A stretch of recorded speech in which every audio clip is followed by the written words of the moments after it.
দেখো গত ক্লাসে আমরা 13.1 এর 3 পর্যন্ত করেছিলাম। তো আজকের ক্লাসে দেখো নাম্বার 4। ঠান্ডা পানীয় কোম্পানির একটি মেশিন 6 ঘন্টায় 840টি বোতল তৈরি করতে পারে। বলেছে 5 ঘন্টায় কতগুলো বোতল তৈরি করতে পারে। তো এখানে কি কি দেওয়া আছে? একটা দেওয়া আছে সময়, আরেকটা দেওয়া আছে বোতলের সংখ্যা। তো তোমরা যারা আগে ক্লাসটা করেছিলে তোমরা জানো যে এই ধরনের অঙ্ক করার জন্য কি করতে হয়, এটা বক্স বানাতে করতে হয়। এটা বক্স বানিয়ে নাও।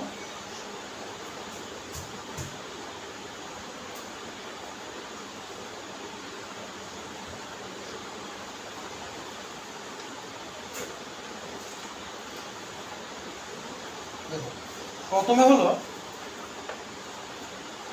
সময়, প্রথম লিখবে সময়,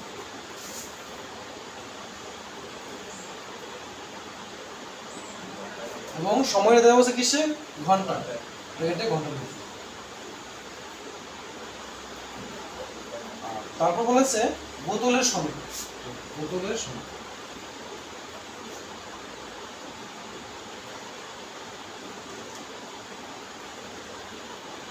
দেখো তারা বলেছে যে প্রথম 6 ঘন্টায় 840টি বোতল তৈরি করা হয়েছিল।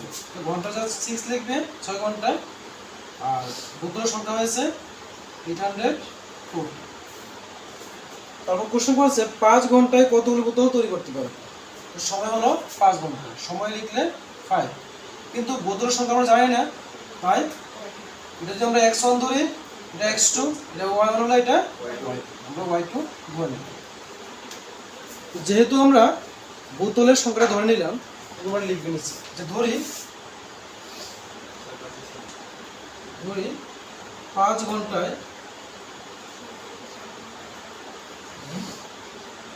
বোতল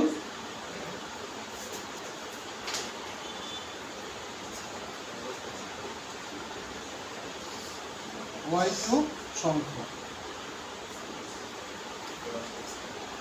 তো ধরা হয়ে গেল। এখন আমাদের দেখতে হবে যে এটা কি সমানুপাত সম্পর্ক নাকি ব্যস্তানুপাত সম্পর্ক। দেখো একটা কোম্পানিতে যদি 6 ঘন্টা কাজ করার পর 840টি বোতল তৈরি করা যায়, এবার তারা যদি সময় কমিয়ে দেয়, তারা যদি 5 ঘন্টা কাজ করে, তাহলে কি বোতলের সংখ্যা তার থেকে বেশি হবে না কম হবে? কম হবে। তো যেহেতু সময় এখানে কমছে, তাহলে আমরা বুঝতে পারছি যে তার তৈরি করা বোতলের সংখ্যাও কমবে। যেহেতু দুদিকে কমছে, তার মানে তারা পরস্পর সমানুপাতিক সম্পর্ক। এখানে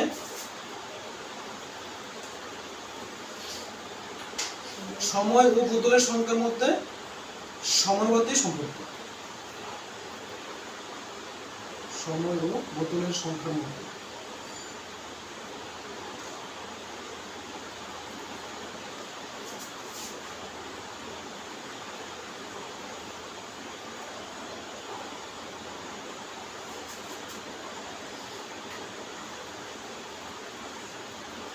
সমানুপাতিক সম্পর্ক।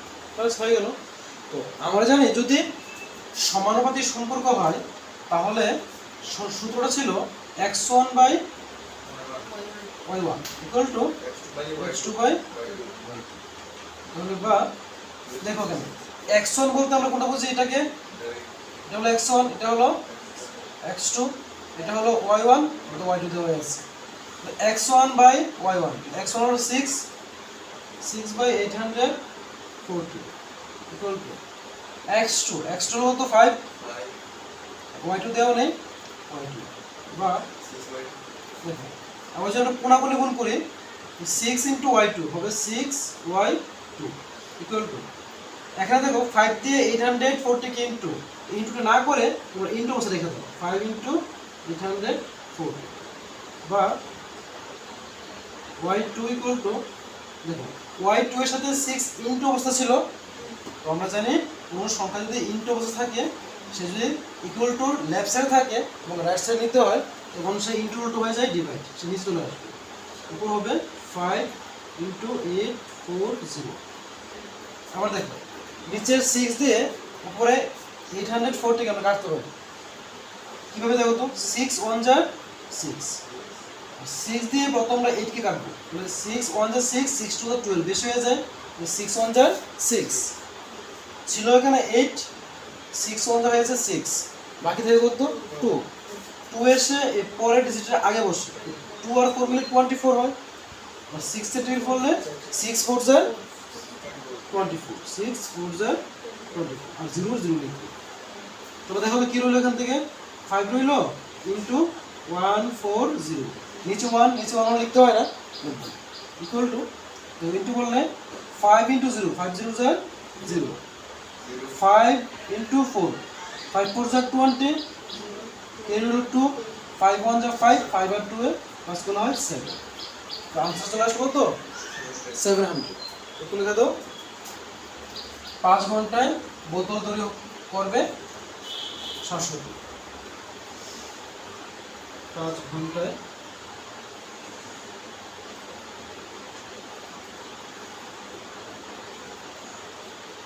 বোতল তৈরি করবে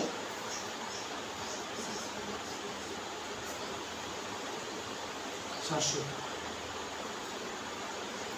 দেখো নাম্বার 5, ব্যাকটেরিয়ার একটি ফটোকে 50,000 গুণ বৃদ্ধি করায় তার দৈর্ঘ্য 5 সেমি হলো। ব্যাকটেরিয়ার প্রকৃত দৈর্ঘ্য কত হবে? যদি ফটোকে 20,000 গুণ বৃদ্ধি করা হয় তখন ব্যাকটেরিয়ার দৈর্ঘ্য কত হবে? তো একটা ব্যাকটেরিয়ার দৈর্ঘ্য দেওয়া আছে এবং পরবর্তী সময় তাকে বৃদ্ধি করা হয়েছে। তো সেম আগের মতো বক্স বানাও একটা, প্রথম লাগবে প্রকৃত দৈর্ঘ্য, বক্স করে নাও।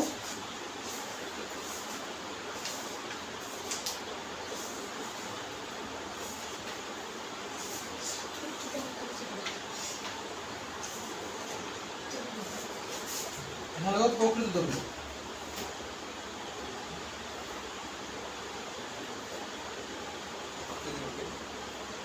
আর তারা কি করেছে? দৈর্ঘ্য বৃদ্ধি করা হয়েছে, দেখো দৈর্ঘ্য বৃদ্ধি।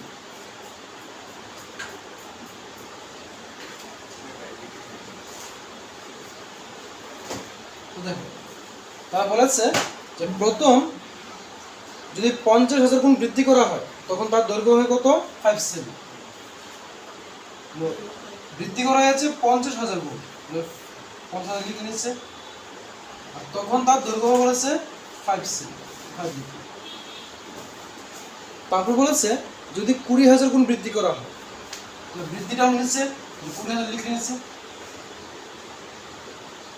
তখন তার দৈর্ঘ্য কত হবে? তখন তার দৈর্ঘ্য জানি না আমরা, দৈর্ঘ্য আমরা কি x2 ধরি।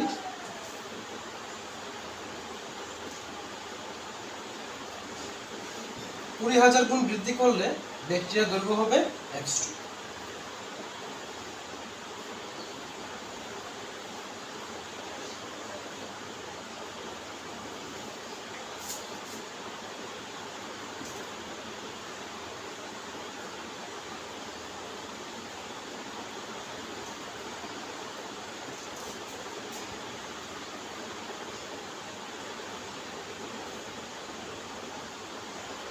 x2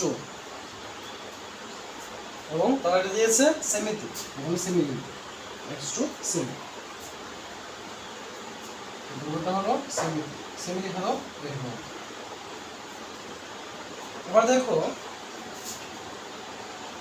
যখন বৃদ্ধি করা হয়েছিল কত 50,000, তখন তার দৈর্ঘ্য ছিল 5 সেন্টিমিটার, আর যখন তাকে বৃদ্ধি করা হবে 20,000 তখন কি তার দৈর্ঘ্য বেশি হবে না কম হবে? যেহেতু 50 থেকে 20 হয়েছে, কমলো, এবং তাহলে এখানে কমবে, তার মানে তারা পরস্পর সমানুপাত সম্পর্ক। ব্যাকটেরিয়ার দৈর্ঘ্যের সাথে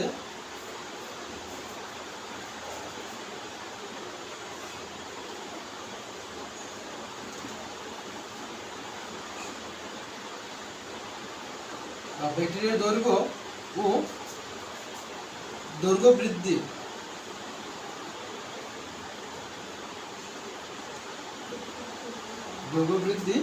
পরস্পর সমানুপাত সম্পর্ক।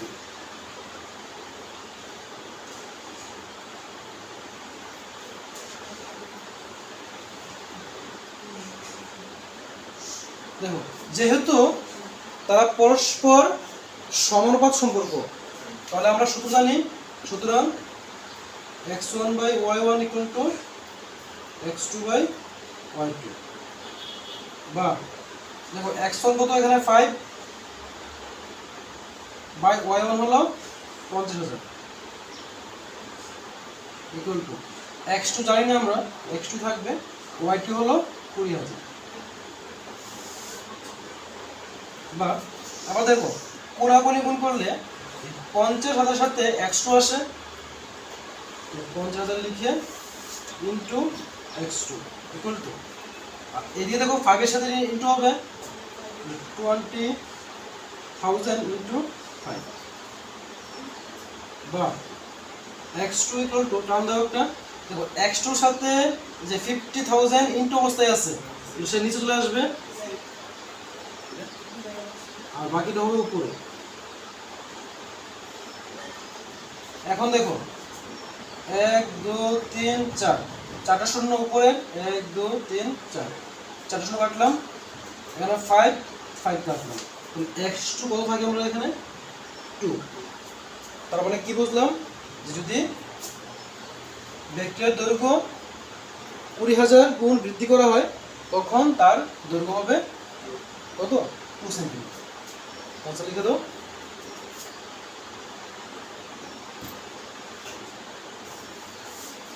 তারা আমাদেরকে বলেছিল যে ব্যাকটেরিয়ার দৈর্ঘ্য কত হবে, 20,000 গুণ বৃদ্ধি করা হলে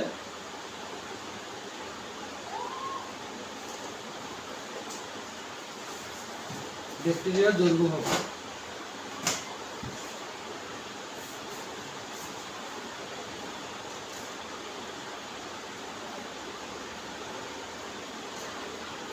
হবে 2 সেন্টিমিটার।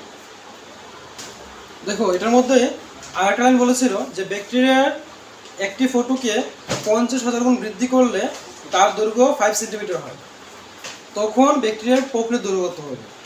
এটা করো যে প্রকৃত দৈর্ঘ্য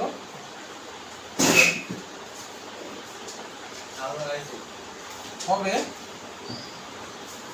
তো লক্ষ্য করে দেখো,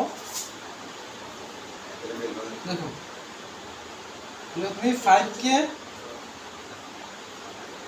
50,000 দিয়ে ডিভাইড করবে, কারণ যখন 50,000 গুণ বৃদ্ধি করা হয়েছিল তখন তার দৈর্ঘ্য ছিল 5 সেন্টিমিটার, তো তার প্রকৃত দৈর্ঘ্য হবে 5 বাই 50,000। দেখো কাটলে 5 1 0 5, এখানে কাটলে 5 1 0 5 আর 0 হলো 4, তো আমাদের আনসার কি হলো 1/1000 সেন্টিমিটার ইকুয়াল টু 1 বাই, দেখো এই যে 1 লিখে 4টা শূন্য, এটাকে আমরা এভাবে লিখতে পারি, 10 লিখলাম, লিখে 1 2 3 4 4টা শূন্য, তো এরপরে 4 দিতে পারি, এত সেন্টিমিটার।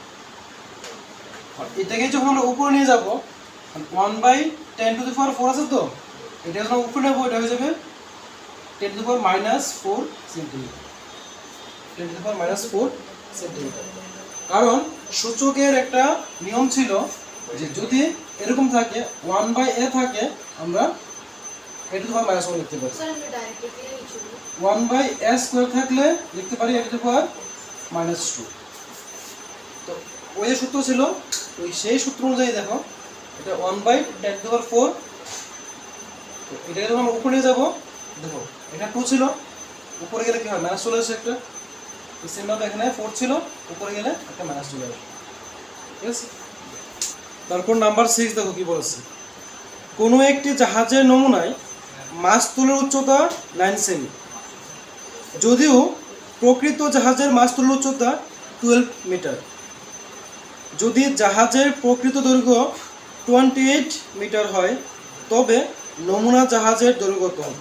তো এখানে দেখো একবার দেওয়া আছে সেন্টিমিটারে, একবার দেওয়া আছে মিটারে, তো তোমরা যেহেতু এখানে দুইবার দেওয়া আছে মিটারে, একবার দেওয়া আছে সেন্টিমিটারে, তারপরে তোমরা ওই সেন্টিমিটারটাকে আগে মিটারে কনভার্ট করে নেবে, ঠিক আছে। তো দেওয়া আছে মাস্তুলের উচ্চতা 9 সেন্টিমিটার। নাম্বার 6,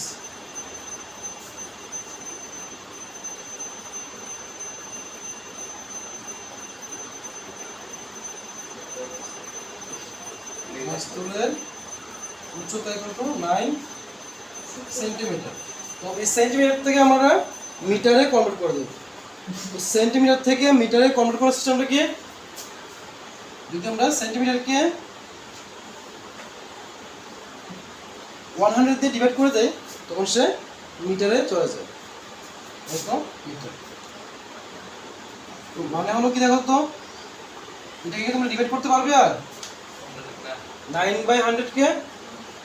তো এটার শর্ট ট্রিক্স হলো, ডিভাইড করার নিয়মটা হলো 9 আছে তো 9, আবার 9 এর নিচে 0 কয়টা আছে, এখানে 2টা 0 আছে, তাহলে 1 ঘর 2 ঘর, 2 ঘর পেছনে পয়েন্ট বসে দেবো, হয়ে গেল 0.09 মিটার। তো মাস্তুল উচ্চতা পেয়ে গেলাম মিটারে আমরা। এখন আমরা বক্সটা করবো।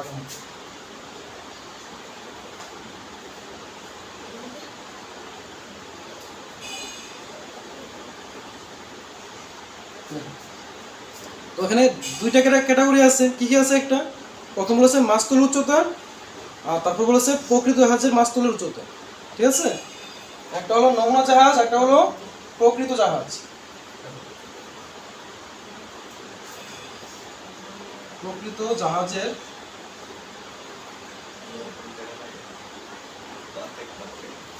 মাস্তুলের উচ্চতা।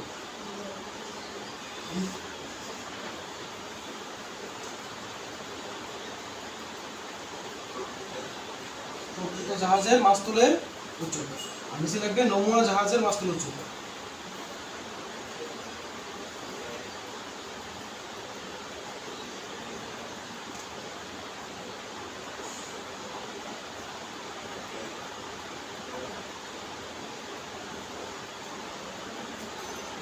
প্রথমে বলেছে তারা যে কোনো একটি জাহাজের নমুনায় মাস্তুল উচ্চতা 9 সেমি, যদিও প্রকৃত জাহাজের মাস্তুল উচ্চতা 12 মিটার।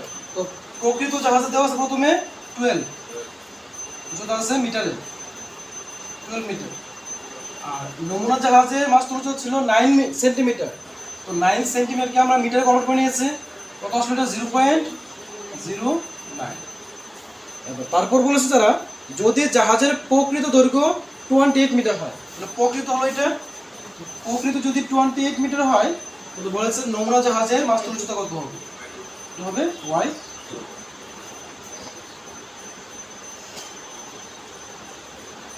এখন ধরে নাও ধরেছি কাকে, নমুনা জাহাজের, নমুনা জাহাজের মাস্তুলের উচ্চতা।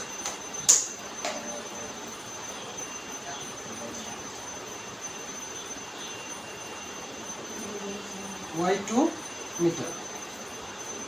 তো এখন দেখো প্রকৃত জাহাজের মাস্তুল উচ্চতা যদি 12 হয়, তো নমুনা জাহাজের হয় 0.09 মিটার। এখন যদি আমরা প্রকৃত জাহাজের মাস্তুলটা বড় করি তো নমুনাটা তো বড়ই হবে। প্রকৃত যদি 12 হয় তাহলে নমুনা জাহাজটা আছে এটা হয় 0.09 মিটার। আর প্রকৃত জাহাজকে যদি আমি আরো বড় করি তাহলে সেম, তার সাথে সাথে তার নমুনা জাহাজটা তো বড় হবে। তো তারা পরস্পর সমানুপাত সম্পর্কিত। প্রকৃত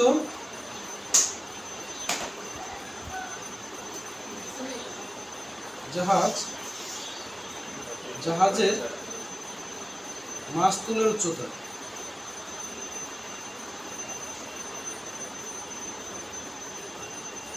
ও নমুনা জাহাজের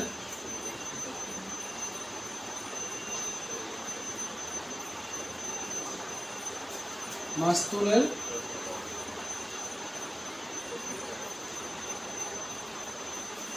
উচ্চতা পরস্পর সমানুপাত সম্পর্কিত।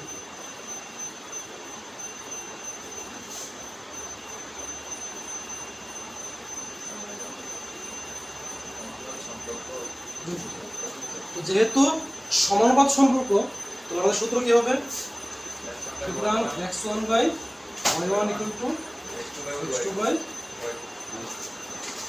বা x1 হলো 12/0.09, ইকুয়াল টু x2 হলো 28 আর y2 জানি না আমরা y2 বা পুরাগুণ গুণ করলে হতে হবে 12 into y2 equal to 28 into 0.09 বা y2 ইকুয়াল টু উপর হবে 28 ইন্টু 0.09 আর নিচে হবে 12। তো এখন দেখো কাটবো আমরা 4 দিয়ে কাটি 3 4 12 হয়, 4 দিয়ে কাটলে 4 7 28। মানে 3 দিয়ে যদি কাটি 3 ওকে 3, 3 দিয়ে এটাকে কাটলে 0 0 পয়েন্টের পয়েন্ট 0 0, 3 দিয়ে কাটলে 3 তিরিকে 9 ইকুয়াল টু কি থাকে 7 ইন্টু 0.03 ইকুয়াল টু দেখো এখন আমরা 7 দিয়ে ইন্টু করব 7 ইন্টু 3, 3 7 কত হয় 21। পয়েন্ট কোয়ালিটি জায়গা ছিল 1 2 1 2 2 ডিস থেকে পয়েন্ট বসে দিলাম, কিছু নেই মানে 0, এত মিটার। এটা হলো আমাদের নমুনা জাহাজের মাস্তুলের উচ্চতা। তো এখন দেখো যেহেতু এখানে নমুনা জাহাজের মাস্তুল উচ্চতা 0.21 মিটার চলে আসলো, আর তারা কোশ্চেনের মধ্যে কি বলেছিল যে নমুনা জাহাজের মাস্তুল উচ্চতা দিয়েছিল 9 সেন্টিমিটার। আবার যদি তোমরা এটাকে সেন্টিমিটারে কনভার্ট করে দাও তাহলে পয়েন্টটা উঠে যাবে। তো কি লিখতে পারো দেখো তো, নমুনা জাহাজের মাস্তুলের উচ্চতা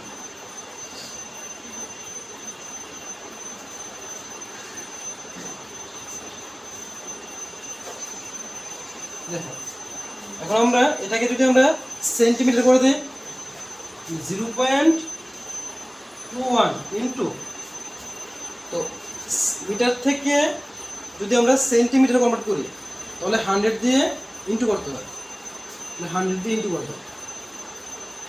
100 দিয়ে ইন্টু করলে দেখো কি আসে, দুটো জিরো আছে, দুটো জিরো লিখে 1 দিয়ে 21 কিন্তু করতে হয়, 21 যে 21 হয় 21 লিখে। আমরা দেখো 1 2 2 ডিজিট পেছনে কি আসলো পয়েন্ট ছিল, নেক্সট 2 ডিজিট পেছনে পয়েন্ট বসে দাও হয়ে গেল। তো পয়েন্টের পরে শূন্য তো কোনো বেরো নেই, 21 আসলো 21 সেন্টিমিটার।